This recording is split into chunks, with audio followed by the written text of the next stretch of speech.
Good evening and welcome to Ask the Home Inspector here on Berks Community Television. I'm your host, Joe Kelly, and I've been doing home inspections here in the Berks County area for the past 17 years. I've got over 5,000 satisfied customers.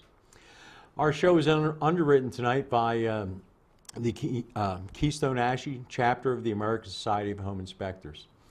And over the course of the show, what we're going to do is try and explain to you how a house works and what you need to do to keep it working. This is an audience participation show, so if you have a question relevant to what we're speaking about tonight, please feel free to call in at 610-378-0426.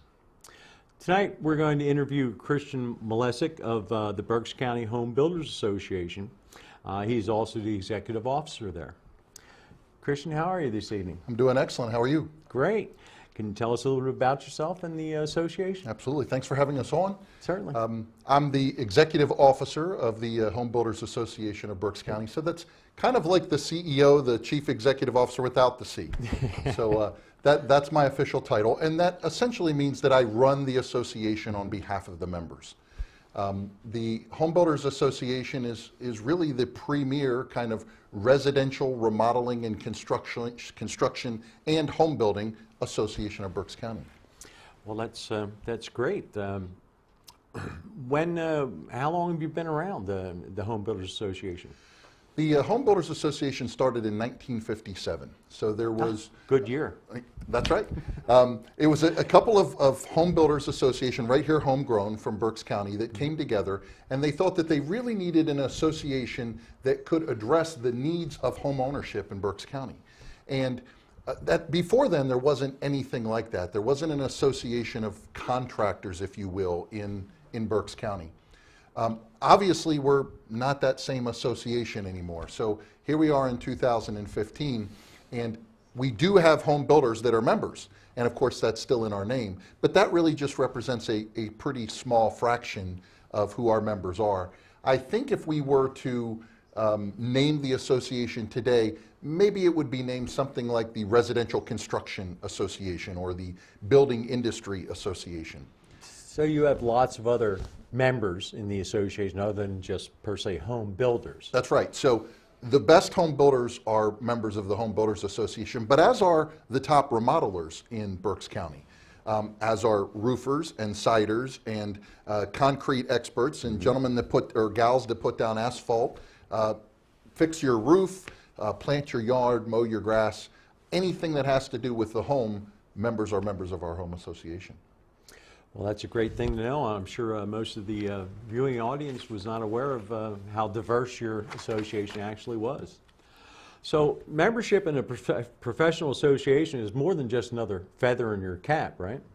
Well, absolutely. So every industry, or most industries, have an association. For example, the Home Inspectors Association that is sponsoring the American Society of Home Inspectors? Yes, sir. That's sponsoring the program today. So that allows those who have really dedicated their lives and their careers towards a particular profession to engage in that profession even more, which may include education or certification or ways to give back to the association through maybe charitable works. Charitable works is an interesting topic. I understand you do quite a bit of charity work with the Home Builders Association. We do, and you know, it's pretty interesting. I think a lot of the viewers out there will know about the 2010 TV show, The Extreme Home Makeover, when ABC came to town. And of course, they brought their big dollars and their big sponsorships and lots of television cameras, and we did some really amazing things in Berks County. And that was a great show. Obviously aired nationally, maybe even internationally. But what was really neat, and if you're from Berks County, you'll know that this is very typical of the way we are here. When the big cameras and the big national sponsorships left, the people in Berks County wanted it to continue. They wanted it to go on. So we've actually been doing a home makeover, an extreme home makeover, every year since. 2015 will be our 6th year for an extreme home makeover. And who actually contacted the extreme makeover people?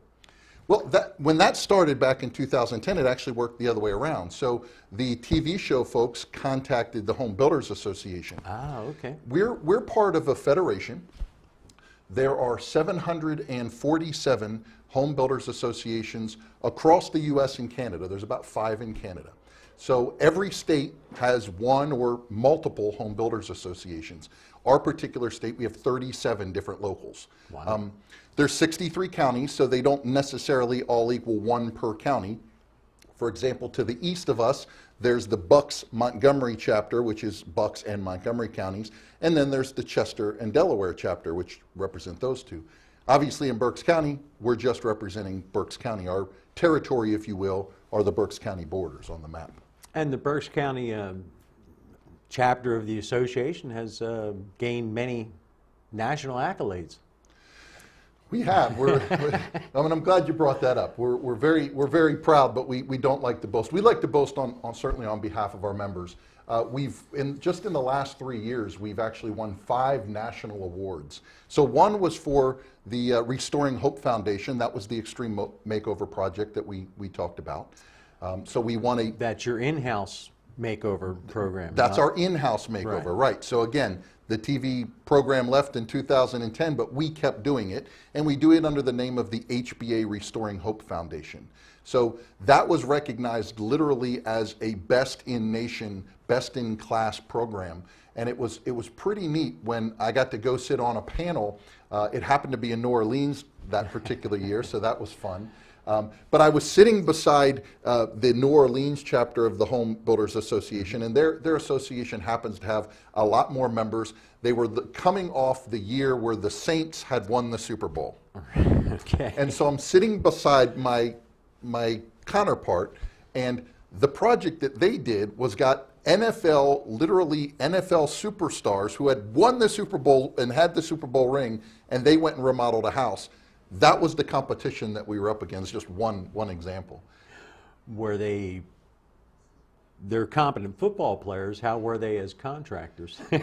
Well, we're getting a little off track. We are getting a little bit off track. I'm sure some of them were real good, and I understand that they were all a great bunch of fellows to work with. But the point is, we brought the award home to Berks, and that was just one of the 5 awards that we won.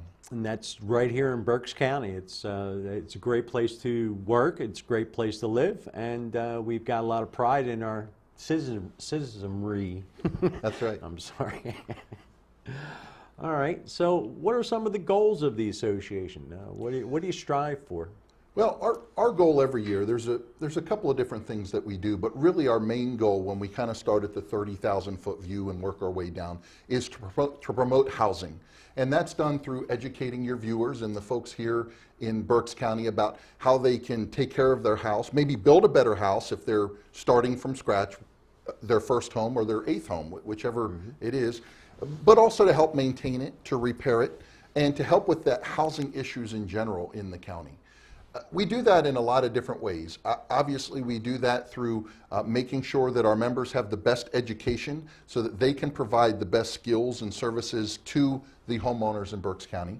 But we also do that with working sometimes with government and sometimes against government. There are some times when the government will take a particular position, maybe legislatively, that on behalf of our members we are in support of. And of course, there's other times when we're not in support of. Yes, I'm very familiar with that. I've spent lots of time in Harrisburg, back and forth. So some of the innovations of home building these days is the educational aspect related around high-tech stuff, communications within the home, solar and energy efficiency and things like that? There is a degree of that. That's generally not our educational focus, and it'll kind of make sense, I think, as I come around the horn here. We do focus on some of the there's a lot of great products out there.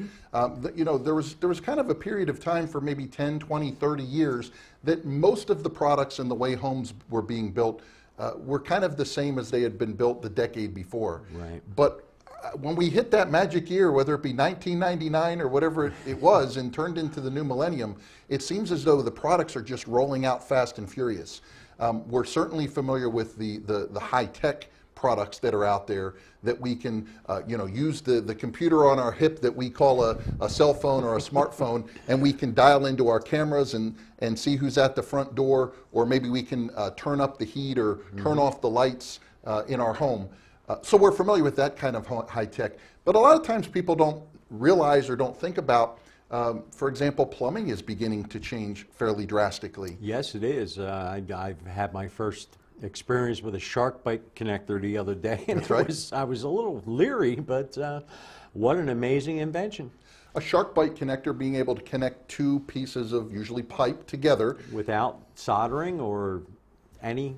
That's right, it's kind of Clip. clipped together. All and what's done. really neat about it is one could be a PVC or a PEX product, meaning a plastic type polymer, and the other could be your standard copper wiring.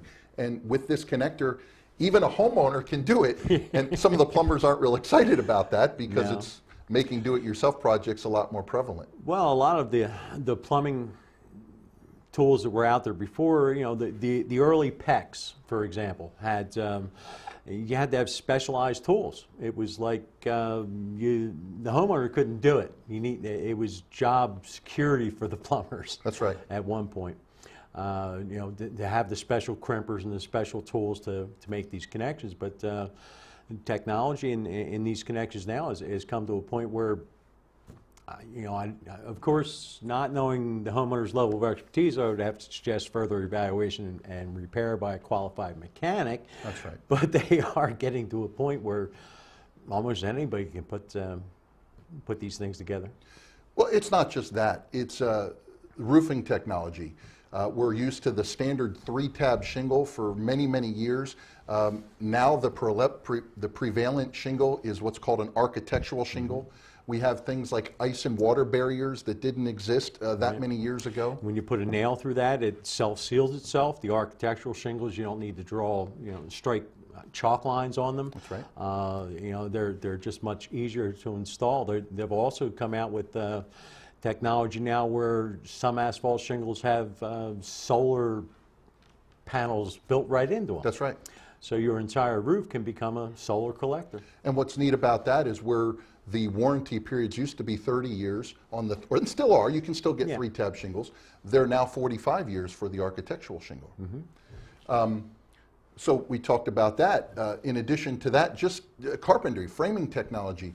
For many, many years, we would frame a house with mainly 2x4s. Right. Now we'll frame the outside walls with 2x6s. That allows for more insulation, which is certainly good on cold days like today. It's also become a code requirement. They keep raising the R value of not only the walls but the ceiling too. That's right. The roof, the attic, and the materials are no longer. Well, you still use 2x4s, but in a sense they have non-structural 2x4s that are finger jointed together. You've got TGIs or laminate boards, and beams that will span much further than any nailed together 2x10 headers that we used to build. That's right. Back in the old days. So all the technology of home building is there's a learning curve that's unbelievable. I've been out of it for 15 or more years, and inspecting it now, I'm seeing some of this newer stuff, and I'm just amazed. And so educating the home builders is your association members is critical to ensuring that you've got a good quality builder performing your work for you. Yeah, and like I said, it's not just educating the home builder on these kind of new products and installation methods that we were talking about, but also educating the remodeler or the builder or the roofer or the sidder on best business practices so that they can follow the law. We had the 2008 Home Improvement Consumer Protection Law that you're probably familiar with. Yes. That a lot of homeowners still don't realize that there's a new law in town, 2008, a few years ago. But if you do a contract with anyone to work in your house or on the yard, if it's $500 and a penny or more, you need to have a contract. And the law is very specific as to the way that the language needs to be written. Of course, it's written on behalf of the consumer. It's the Home Improvement Consumer Protection Act. And so if that contract is not probably 4, 5, 6, 8 pages, they're probably not following that law and protecting the homeowner. Well, there's a conversation we go on forever, but so part of that law was also a registration act. And along with home inspectors, people think home inspectors are licensed because we have a law about us. We're not. All we have to do is become a member of a professional association, and that association is supposed to police us. How does that work? I'm not sure. As far as home builders, it again is a registration act, which is not a licensure act. So membership in a professional association, again, is key to quality workmanship. And how does the consumer know whether or not they are hiring a qualified, competent contractor, and what are the recourses if they don't?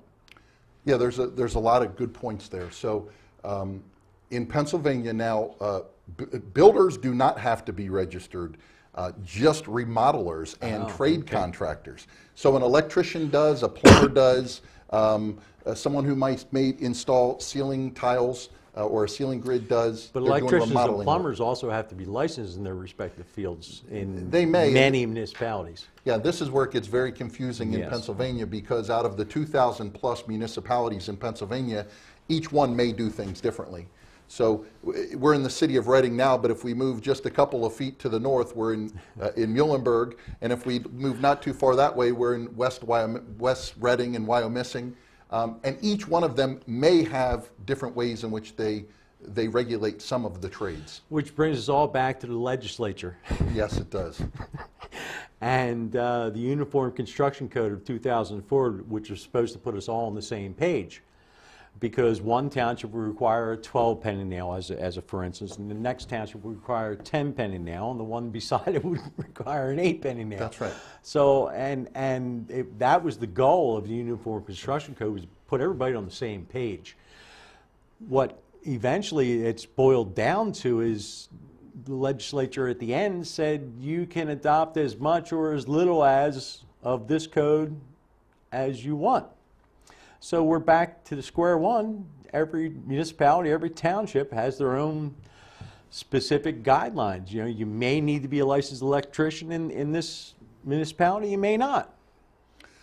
Yeah, that comes down to the minimum codes, and you and I have talked about that quite a bit off air. Codes are a bare minimum. They're the bare minimum, that's right. So your best contractors are going to build above code. Now, if a contractor builds to code, it's generally going to be a very safe house, whether it's a remodel or a new home, and you're going to be able to obviously do your normal daily routines and not have to worry about the thing falling down on you. But they are minimum codes, and that's something that we've talked about quite a bit.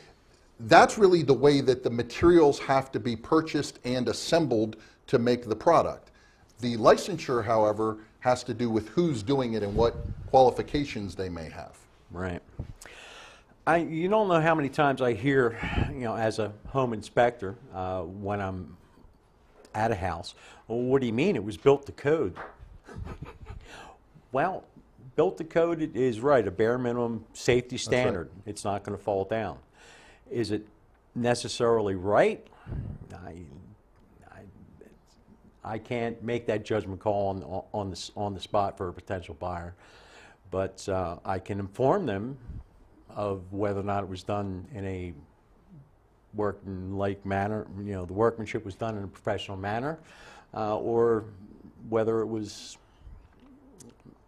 possibly a homeowner who strapped on a tool belt that day. That's right. You know, I found book sitting next to the electric panel, ABCs of electric. I was like, oh no. Right. Yeah. Well, and that begs the question, something that we touched upon a few minutes ago, and maybe we should circle back to, is how do you hire a professional? How do you select a professional? Right. With all this stuff we've been talking about, the code's different in every municipality, licensure, registration, how do you find a good contractor to work on your house? That's a very good question, and if you do find a contractor and you're not satisfied with his work, what is the recourse that the homeowner has? That's right. And you know, it really begins before you hire the contractor. One of the things I like to tell people who are considering looking for a contractor, no matter how big or small the project, to add to a deck or to build a whole addition on your house or build a new house, is you should put at least as much time into selecting your contractor as you did deciding whether or not you or maybe your kids should go to college, and what college. You should put at least as much time in selecting your contractor as you did planning your last vacation. Most of us don't even, or maybe even planning a wedding, how about that? If we put that much time in, we're probably going to be pretty sure. But most of us will find out that the neighbor down the street had ABC company do their work for them, and they say, well, I'm going to hire ABC then. Most of my work is word of mouth or recommendations from previous clients. And that may work. But let's think about our favorite, if we have a favorite movie that might have a pool shark scene in it. What does a gambler or a pool shark or a scam artist normally do? They come out and they get your confidence, they get your loyalty. Right, so you tell your friends. They do it right. So they're going to do the house down the street right, and they're going to dot all the I's and cross all the T's, and then they're going to scam the next 2 or 3 or 4 before they leave town. And unfortunately, right now, because of the storm we had in May of 2014, the hailstorm, there are a lot of what we call fly-by-night contractors that have come to Berks County. And unfortunately, there's too many stories that we're hearing about our citizens being taken to the cleaners. Yeah, and there's no real way to check their background other than the Better Business Bureau. Or membership in a professional association such as the Berks County Home Builders Association is one great way to do it. So do you have advice on how to select a contractor? There's actually a lot of good ways to do that. And one of the things you might want to do is get a pen and paper out and take some notes right now. I'll give you a quick list. The first thing you want to do is you want to make sure that they are, in fact, a registered contractor, as we were talking about a few minutes ago. attorneygeneral.gov. You can go on there. It's actually a government website by the Pennsylvania Attorney General, but pretty well done for a government website. It's not IRS's website. Calm down. Very easy to find out if a particular contractor that you might be considering is registered. Another thing to do is when you're narrowing your list down of people that you talk to, ask for a copy of their insurance. Now, it should not be handed or sent from the contractor to you. It should come directly from the insurance agent. Now, whether that means by mail or by email or by fax or whatever way you want to have that sent to you, that protects you, that you know that they have workers' compensation insurance to protect their employees, that they have liability insurance if something goes wrong, that they have fault protection insurance and product and completed operations insurance. And this is something that the insurance agents do every day. It's called an insurance certificate, so that's what you would ask for. You can also check the Better Business Bureau. Generally, if they're on the list of the Better Business Bureau, it means that there was a problem, that when you make the list, is not a good thing for the BBB. No, they hound me all the time and ask me to sign up. I respectfully decline. Right. However, the list that's the good list is you want to check and see if they're members of the Home Builders Association of Berks County. HBAberks.org is a way to do that. It's all online. You certainly could call us. We could tell you if you're just looking at roofers or just looking at electricians. We might be able to tell you over the phone, or we certainly could send you a directory. Our number is right here in the 610 area code, 777-8889. Real easy to remember. Okay, well, yeah, that's the last couple minutes. I usually do that, but you got it out. Well, I'll say it again. I'm happy to say it again. No problem. So again, if a customer isn't completely satisfied, what recourse do they have? Well, there's not a lot of teeth in the law, so it still is kind of let the buyer beware. So if you make a bad decision at the beginning and you go down that path with that contractor and things don't work out as beautifully as you wanted, there's a couple things you can do. If they happen to be a member of the Home Builders Association, you can contact us regarding a code of ethics violation, and maybe they can be removed from the HBA because they're not living up to our code. Only if the homeowner has done their due diligence in the beginning to ensure that they are a member. That's exactly right. They are a member, yes. You could certainly file a complaint with the Attorney General or the Better Business Bureau. But short of that, what it really comes down to is you're taking them to court and you're suing. Which is time consuming, expensive, lawyer fees. It's ridiculous. It's not worth the time and effort That's right. to not hire a quality contractor in the beginning. So we've already touched community service. We've done national awards. We've pretty much covered everything. Is there a last comment you'd like to make? Well, again, the only thing that I would like to remind you as spring is coming up and you're thinking about the projects that you want to do, if you're still dealing with damage from the hailstorm, look at a Berks County builder, look at a Berks County remodeler or trade contractor, HBAberks.org, and pick someone that's a member of the Home Builders Association, and chances are the job will be done right out of the gate. You know, if you can't afford to do it right, how can you afford to do it over? There's never time to do it right. There's always time to go back and do it again. That's right. All right, well, Christian, it's been a pleasure, and I look forward to further guests or communication with you. And it's been a pleasure. I hope everybody enjoyed the show tonight. Thank you, and have a good evening.